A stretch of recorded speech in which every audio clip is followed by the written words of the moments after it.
Everyone thinks a pocket Wi-Fi like the Huawei E5785 is just pop in a SIM and boom, fast internet anywhere. Here's the thing.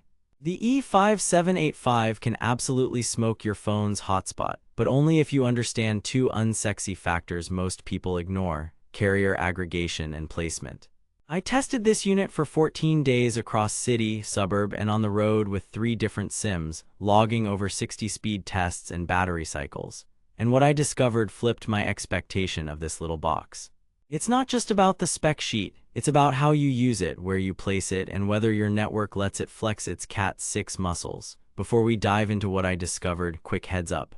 If you're already leaning toward the Huawei E5785 and want the best current price, I've dropped a link below. But stick around, because the difference between a great experience and a frustrating one comes down to a few simple tweaks most reviews miss. I picked up the Huawei E5785 because I was tired of gambling on airborne Wi-Fi and burning my phone battery to keep my laptop online. I work remotely, I upload large files, and I jump between coffee shops, parking spaces, and home. I'd tried a cheaper Cat4 hotspot before and it was fine, until it wasn't. Afternoon congestion turned Zoom into a slideshow, my phone ran hot, and devices randomly dropped from 2.4 GHz. So when people raved about the E5785 being the sweet spot for 4G LTE, I was skeptical. Promised 300 Mbps on paper? Sure, in the real world, that's the test. First stop, downtown, mid-morning, clear line of sight to a tower I know supports LTE-A. I slotted in a SIM from a carrier with strong Band 3 and Band 7 coverage. With the E5785 parked on a window ledge, I ran back-to-back speed tests on 5 GHz Wi-Fi. Downstream hovered between 190 and 220 Mbps, upstream around 30 to 40 Mbps, latency 28 to 35 ms. That's not marketing fluff. That's Cat6 carrier aggregation doing its thing. Streaming a 4K YouTube while uploading a 1 GB file didn't choke it. The web UI showed strong signal and the unit stayed stable. Battery drain here was about 10 to 12% per hour with 3 devices connected. But then I took it into a congested coworking space at 2 p.m. where everyone and their dog is on Wi-Fi. On 2.4 GHz, throughput dropped to 40 to 60 Mbps and ping jumped. Quick fix: I forced the E5785 to 5 GHz SSID for my laptop.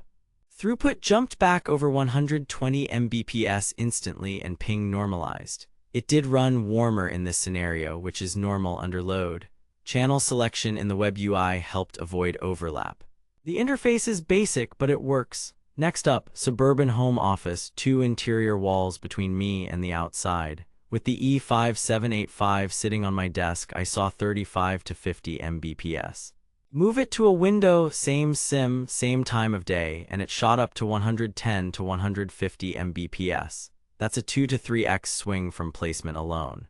Under a little rubber flap, you'll find 2 TS9 antenna ports. I clipped on a pair of inexpensive paddle antennas just to see if it made any difference on a weaker band 20 cell. Stability improved and I picked up a modest 20-ish% gain. Not dramatic, but for video calls, the steadier upstream mattered more than headline speed. But then I tried it on a carrier that doesn't aggregate the local bands. Result: speeds looked like a standard Cat4 hotspot, topping out around 60 to 80 Mbps.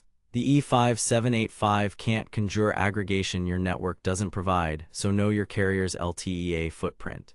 Finally, mobility on a train and in the car as a passenger. Handover between cells was solid. I kept a music stream and Slack connected without drops. Speed is a moving target here, but I saw 20 to 70 Mbps down consistently, which is more than fine for maps, streaming audio, and cloud docs.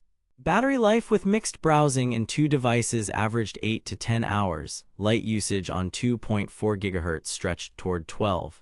Heavy 5 GHz tethering with uploads trimmed it to around 6 to 7. The E5785 charges via micro USB, not USB-C, which is a bummer in 2026. But it accepts 2A charging and can run while charging from a power bank. Here's where it gets interesting. The most surprising discovery wasn't raw peak speed, it was how predictable the E5785 became once I treated it like a tiny radio, not a magic box.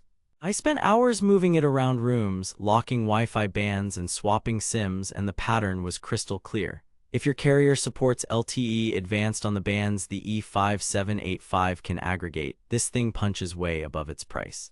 Versus my older Cat 4 hotspot, the E5785 averaged roughly 1.8 to 2.4x higher downlink in the same spots and significantly steadier upstream for calls. Versus a premium 4G unit like the Netgear Nighthawk M1, the M1 can edge it out under perfect conditions, but at roughly 2 to 3 times the cost. The real-world difference was closer than I expected for general productivity. Too good to be true? Not quite. There are caveats. The web interface is functional but dated, and band locking is limited out of the box. If your local cell is congested or your carrier's aggregation combo isn't supported, the E5785 will behave like a mid-range hotspot. It also uses micro USB and lacks Ethernet pass-through, so if you need a wired port for a mesh system, consider a 4G router with RJ45 instead. And no, this is not 5G. If you need 5G level latency or future-proofing, look elsewhere. But in the 4G LTE world, especially for travel and backup internet, the value per dollar here is excellent.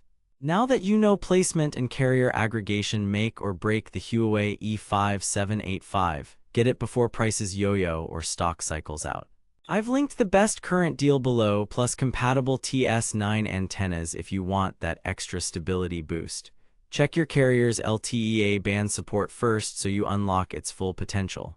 Bottom line. The Huawei E5785 is a quietly powerful little workhorse if you play to its strengths. Buy it if you travel, work remotely, live in an RV, or need a reliable 4G backup that can handle multiple devices and Zoom without drama. Skip it if you demand 5G speeds, need Ethernet ports, or live in an area without LTE-A. Treat it like a radio, park it by a window, ride 5 GHz when you can, and it will reward you. Here's what nobody tells you: the E5785 is less about luck and more about setup. Nail the setup and it feels premium without the premium price.